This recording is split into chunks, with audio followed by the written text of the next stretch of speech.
بسم الله الرحمن الرحيم، والصلاة والسلام على سيدنا محمد وعلى آل سيدنا محمد.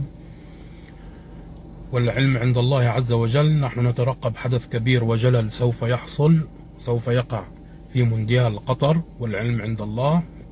احتمال أن يكون في منتصف المونديال أو في آخر المونديال، في نهاية المونديال، التصفيات النهائية لكأس العالم.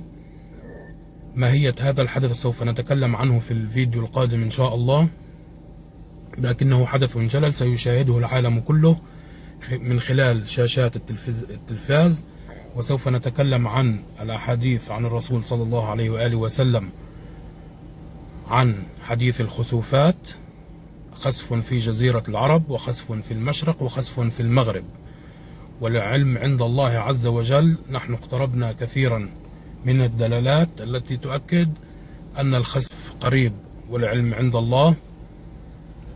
وفي أي منطقة الخسف سيكون سنتكلم عنه في فيديو قادم، والعلم عند الله عز وجل.